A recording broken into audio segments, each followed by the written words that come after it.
Welcome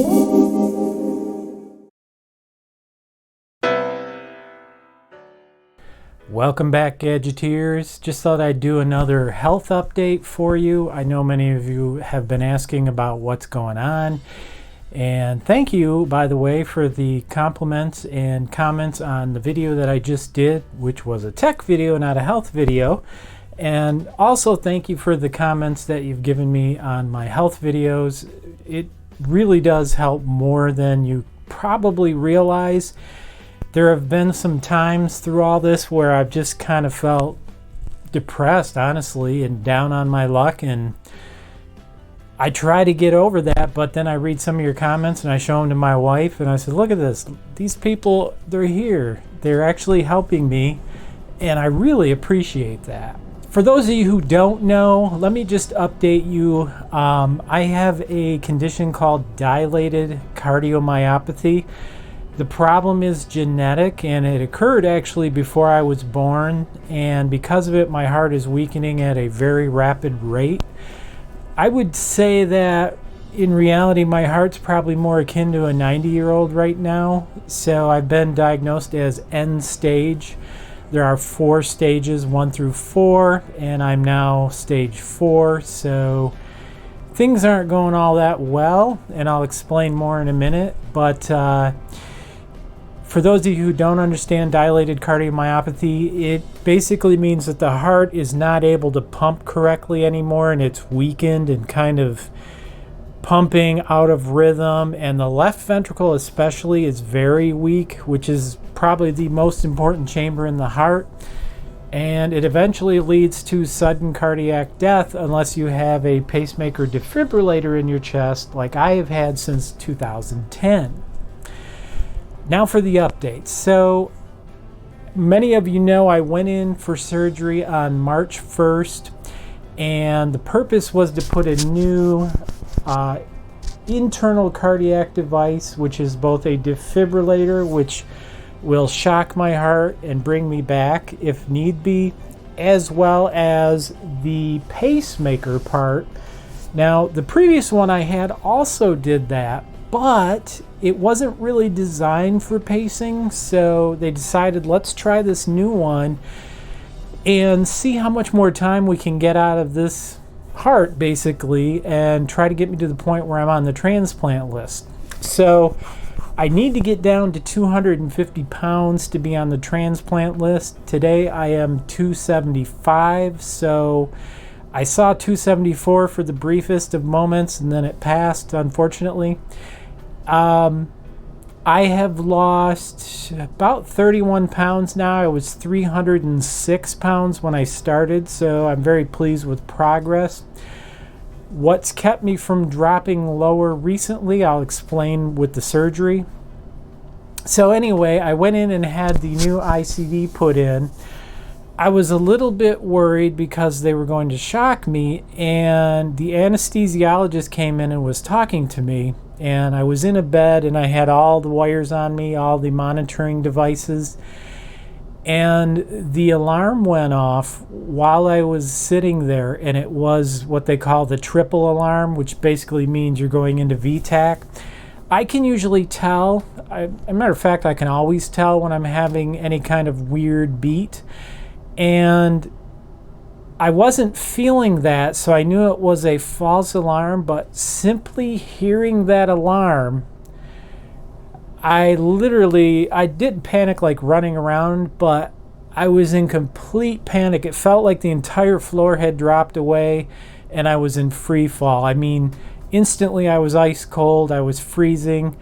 I was trying to keep talking to the anesthesiologist and I couldn't do it, and the nurse comes in because the alarm's going off, and he says, look, he's completely freaking out. Could you just turn the alarm off? And she said, well, we really don't know how to turn it off. And he said, we just want to silence it so he doesn't hear it. And she said, we don't know how to do that. So he went over and he unplugged the cardiac monitor because I have an ICD in, so he already knew that. And he said, we'll just unplug this until we get you into surgery. How about that? And I said, that would be great.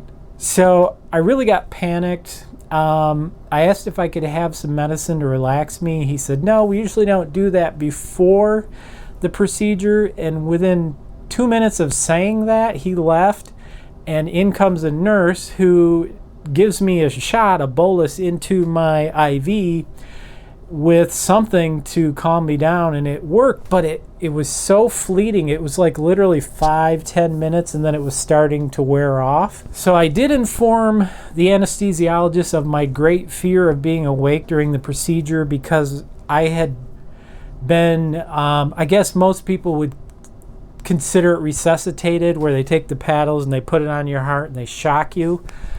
The only thing was I was awake, and this was back in January, so it really freaked me out. It kind of changed my whole perspective on life, and I'm very nervous because I knew they had to test shock my device. He says, well, we don't know that we're going to have to, and I'm like, okay, that's good.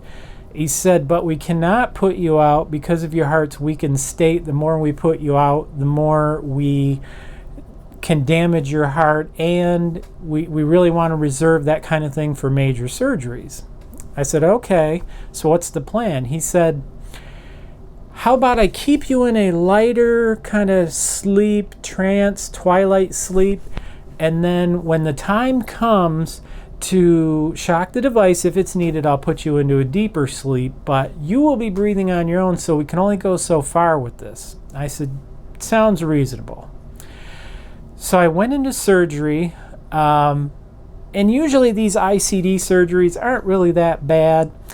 I was more aware of what was going on than usual, so I did experience a little bit of pain, but I know they numbed it pretty good, so it was minimal, but I was a little bit aware of the passage of time, and the whole surgery took from 11:30 a.m. until about 5 p.m. when they were rolling me back in the recovery room.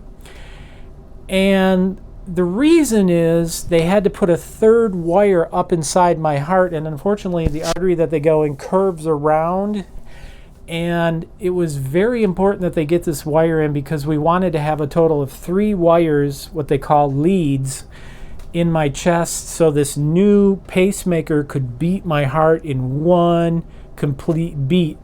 Whenever some chambers are firing before and after other chambers, that's what causes tachycardia, which leads to cardiac arrest, which leads to death. So they wanted the heart to beat as one.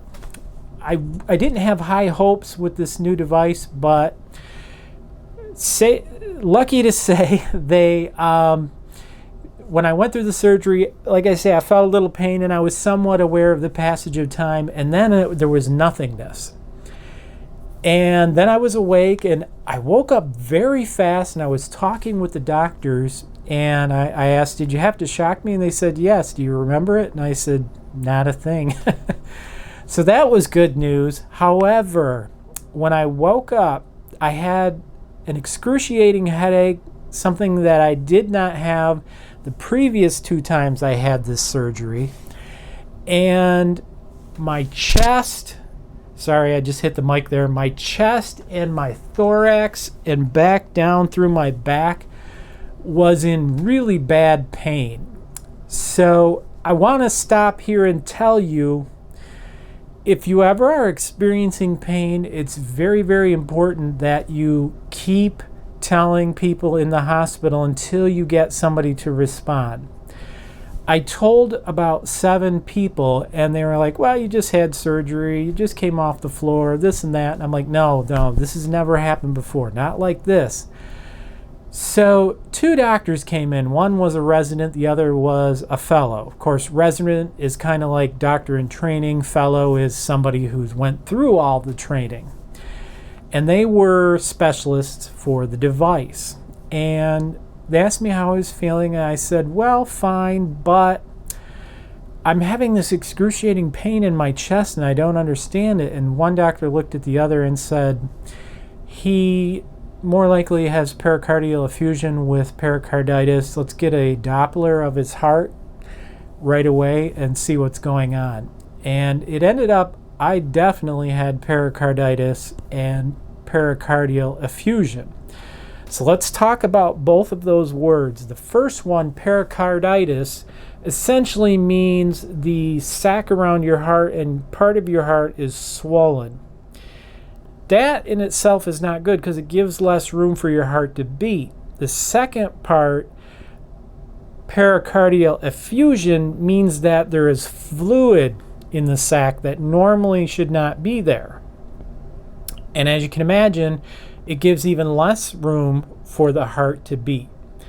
If it gets bad enough, it leads to something that's called a cardiac tamponade or tamponade, which basically means the pressure from the swelling and the fluid is so great, the heart muscle cannot expand and contract. It locks up and it's literally quivering. If that happens in an emergency, they have to immediately put a tube in and drain the pericardial effusion. I don't know what else, but in the interim, if they can get away with not having to do that, they use a medicine called colchicine, and it's spelled Colchine, I believe, and I'll put it up here because it's important if you're ever going through this procedure and you experience this. If any of you have run a marathon or run really fast and you have that aching feeling in your chest, that's kind of what it was like for me. Every inhalation would ache and then I would have to cough. So it took about 7 people for me to report those symptoms to get an answer. And it is potentially life-threatening, and it's something they wouldn't send me home. So not only did they keep me one night because of my reporting of this, but they kept me a second night. And the problem is the colchicine, essentially one of the key side effects is that you have extreme diarrhea, and I mean extreme. The benefit of the medicine is that it reduces the pericardial effusion and swelling, and it works specifically on the heart. In addition to that, they gave me Advil 3 times every 8 hours, 3 times daily, 400 milligrams. So within a day and a half, I was feeling much better. However, I started to have the problem with diarrhea, and it is severe. You know, you're going, at least for me, every 10 minutes. And so what they do in that case is they try to get you to a point where you can take the medicine. So they have you stop it. It usually takes a day and a half for you to return to normal. And then they try to get you to restart the colchicine at half a dose, 0.3 milligrams in the morning, 0.3 milligrams at night.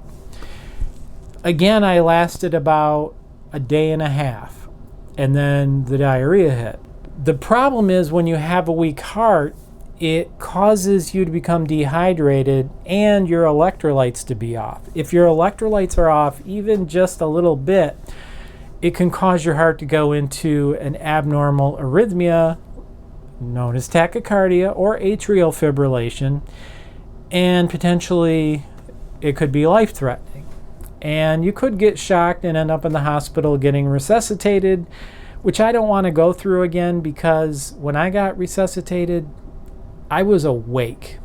The true term is cardioversion. If you're awake, it's a cardioversion. If you're out, you passed out, you can't, your heart's not pumping blood to your head, it's a resuscitation. So I had actually passed out back in January, but came to, and then they shocked me. So I'm definitely very shy and nervous about getting shocked again. So anyway, I couldn't take the colchicine. It's still an ongoing issue. They're trying to figure out what to do. The pericardial effusion and pericarditis can take 10 days to 2 weeks to completely take care of. And if you can't be on colchicine, there's always the chance it could get worse. And oddly enough, in the reading that I did, apparently pericarditis and pericardial effusion are likely to return within 6 weeks and then again within another 6 weeks. I don't know why that is, but I was reading some studies about it. I really feel like it's best not to read these because they make me so nervous, but my screensaver came up. Well, anyway. So I guess what I'm trying to say is if you feel this tightness in your chest, or you feel pain when you breathe in, or like you ran a marathon, you must report it immediately. You could have pericarditis or pericardial effusion. It may manifest itself as just shortness of breath. So keep speaking, keep advocating for yourself, and talking to the medical professionals while you're in the hospital, or even if you're at home. And unfortunately, because of the colchicine, I got so dehydrated, I had to go back to emergency 3 days later, and they had to pump me full of electrolytes and get me rebalanced before they could send me home. And I still had diarrhea, so it was kind of a delicate thing. We don't want to be too low on fluids and electrolytes, but not too high, because then you get waterlogged. So it's very delicate. And of course, the water in the pericardial effusion, we don't want to add to that. So I'm in that phase now where it's a very delicate balancing act. I never really felt any pain from the cut, just mild, enough that Tylenol took care of it. Really not a problem, as it was the other 2 times. I cannot raise my left arm past elbow past shoulder right now, because if I do, I will pull the wire that they put in and misplace it, which could lead to stroke, cardiac arrest, or death. And I've done pretty good so far. The other thing is I gained 10 pounds of water weight from the surgery. When your heart is this weak, any type of inflammation or trauma to your body will pile on the water weight. I was off Lasix, which is the medication they give you to make you urinate frequently, for 2 days, which on average adds 2 pounds a day for me, possibly more depending on my dietary structure. Then just the surgery in general and the inflammation adds more. And so I ended up gaining 10 pounds of water weight. It has taken me since the 4th, today's the 11th, so about 7 days to get this water weight off. And as you can imagine, while your body is laboriously working on getting that water weight off, because your heart just doesn't pump that good, you don't lose any weight. So you're losing water weight, but you're not losing fat. So whenever I gain water weight, it takes a week to 2 weeks to get it off, unless I go into the hospital and get forced Lasix, like a lot of them. And they don't want to lose too much, because you can become dehydrated, your electrolytes can go off, and you can have tachycardia. So it's when you're at home, they have to be very delicate, no more than 2 pounds per day. So you figure 2 pounds per day. The first few days, it wasn't working, and I'm like, what is going on? The Lasix aren't working. They had me take even more, 40 milligrams twice daily. And the nurse said, just trust me, keep doing it, and make sure you're drinking enough. And I'm like, you want me to drink 64 ounces of water a day? That was my maximum. But we're trying to lose fluid. So I didn't really believe her, but I did it anyway. But she was right. For some reason, it just turns on your body, gets it so that, you're processing fluid and urinating and everything's running. If you're not getting enough water and you think you're helping yourself by not drinking while you're on Lasix, you're not. And you become dehydrated, and it could be dangerous. So whatever the limits the doctors set for you, in my case, between 48 and 64 ounces, so 1.5 to 2 liters, you got to do it, because you will not process the Lasix and you won't urinate. And it makes things really difficult. So I did what they told me, even though I didn't believe it. And after 3 days, all of a sudden, the weight started dropping off, and about 2 pounds a day. So about 8 days later, I was back down to 275, which they call my dry weight. Much more than 10 pounds than they would have hospitalized me, because as you can imagine, it becomes very difficult to breathe because you got just a ton of fluid resting in your abdomen, in my case, not in the legs, but in the abdomen and the chest area and that pericardial effusion. You got to go by the book. So what's the bottom line? Well, with this new ICD, it actually paces me 97.5% of the time.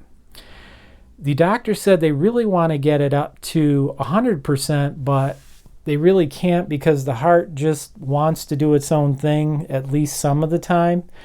But my rhythm is so regular. I don't think it's been like this my entire life.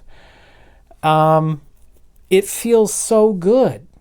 I have not, that I know of, had a VTAC or a PVC, and I did transmit a file from my device and we analyzed it over the phone, and I'm getting 0.7 PVCs, or premature ventricular contractions, an hour on average. Before it was 150 an hour. Absolutely amazing. What's the downside? Well, with the pericardial effusion and the pericarditis, it's difficult for me to breathe, kind of like when I'm holding a whole bunch of water. So just standing up and walking 20 or 30 feet runs me out of breath. And that's why I haven't been doing as many videos. It's kind of sucks because in some ways I was better when I was going to the gym and doing stuff prior to getting this new device. And in other ways, it's better now that I have the new device. But to get my physical capability back to where it was prior to the surgery, this pericardial effusion has to go down. So on Wednesday, I go to have the incision checked, and I think they're going to do another Doppler. And if there is still a lot of water or too much water, they may choose to drain it, or I might get admitted and they may try a different medicine other than the colchicine, or put the colchicine with a more powerful medicine to stop me from having diarrhea. Just so you know, those of you who use loperamide or loperamide, it did nothing. I took 4 pills, which is the maximum you can take in 24 hours. And I had diarrhea every 10 minutes, and it was at least 1 to 2 cups of water. I mean, it was really bad. You have to force fluids into yourself and electrolytes.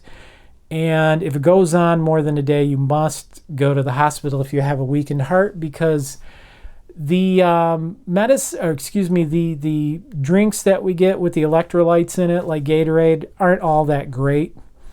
So usually they will give you special drinks while you're in the hospital that will really pump up your electrolytes, and they can do a blood test and find out exactly what the level is. I know I'm throwing a whole bunch of technical information at you, but if it can help anybody, I will be very happy. I'm very happy with this 3-wire biventricular device that is pumping my whole heart at once. I feel better. I am on another medicine called metoprolol, which is making me very drugged and drowsy, and worst of all, when I get up, I have extreme dizziness. I asked my doctor if I could go down on the night dose. So far, she said no, because you don't want to upset the apple cart. You know, everything is status quo. So she wants me to keep going on it, but it is really kind of impacting my life. And it's so bad. Yesterday, I woke up, I had breakfast, drank a cup of coffee, took my medicine with my food, and I'm like, wow, I feel really good. I feel really perky.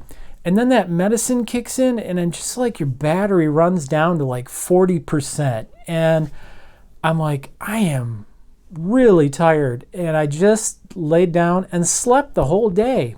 Now, I didn't sleep too good the night before, so I was probably making up, but it's partly the medicine, it's partly the pericarditis and pericardial effusion in my heart, and it's a real bummer.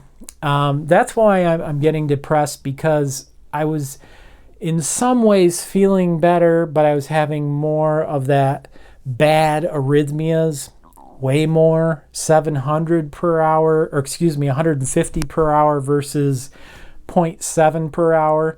So in some ways I feel better, but in other ways I do not. And I'm going to try and get clearance to go back to the gym, but right now the only thing I could do is walk on the treadmill because of all of this. I could do some light leg exercises, but that would be it. But, you know, if they're going to let me, I'm going to do it. But I definitely feel weaker, way weaker than I did. So, again, I apologize about not doing many videos, but it's a lot harder than it was. And just turning on the lights, setting up the tripod, balancing the audio, getting the mic plugged in, just wears me down. I was going to do one sitting in front of my laptop, but I don't know. I feel like those are not that great. It doesn't hold the audience, you know, but it may become that, where I just pull the laptop out, plug the mic in, and talk, even though it looks like complete shit. It just depends how I'm going to feel. Hopefully better soon. Anyway, thank you again for the prayers, the kind messages, the suggestions. You just don't know how much that helped. And hearing what others are going through and knowing that I'm not alone in this makes a huge difference in my life and makes me want to keep fighting and keep going. You know, sometimes I have to rely on my family. Oh, here's the doctor calling me. Let's see what they say. This is Mark. Hi, this is Marcy. Hi, Marcy. How can I help you? Hi, is this Mr. Evans? Speaking. Great. Listen, Dr. wanted you to have an echo this week. Yes. I'm going to be at... Well, no, I thought they were going to schedule it. No, unfortunately, this test you have to call Echo Scheduling to do that. So can I give you their number and tell them that you were expected to get this week so that they can slide you in somewhere? Well, I'm coming down on Wednesday, and I know that Echo's really important. I wish we could just get it done. Well, I mean, you could, but it's a separate department. So, try to see call them and tell them what your situation is, and maybe they can fit you in. Okay, because I've already got 2 appointments this week, so it's like, I'm driving down basically every day, and it's kind of wearing me down. Yeah, no, I understand. It's just they want to see if you have any more fluid buildup around your heart there. Okay, why don't you give me the number? Okay, and the number is...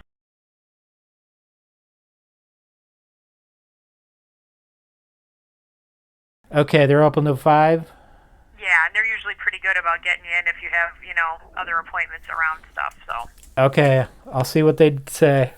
Okay, good. Thanks a lot. Appreciate it. Yep, thank you. Uh-huh. Bye-bye.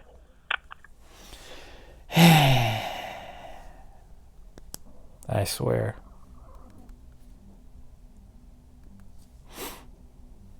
Let's call them and see what they say. All right, sorry about that. That was the doctor's office calling. So I'm scheduled for my Doppler test, but unfortunately I have to do it on Thursday. So I'll be going to 3 doctor's tests this week. Hate that. The other thing I was going to mention, you really have to keep on the different departments because they blame each other when something doesn't go correctly. So in this case, they hadn't scheduled my Doppler for this week, which is very important because we want to make sure I'm not getting more fluid in that pericardial effusion.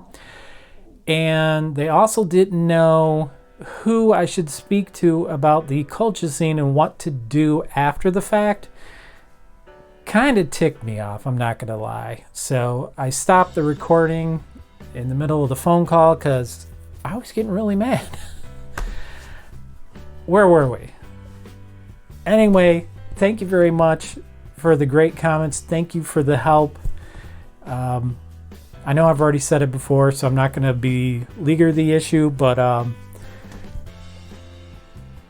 don't know what to say. I didn't expect this kind of support, from people on YouTube. And it really helps me keep going and helps me try to be the best father and husband that I can. I think that's the most important thing right now.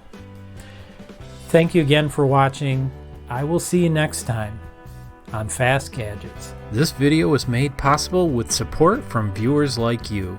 If you find this video useful, consider becoming a patron for as little as $1 a month at patreon.com/fastgadgets.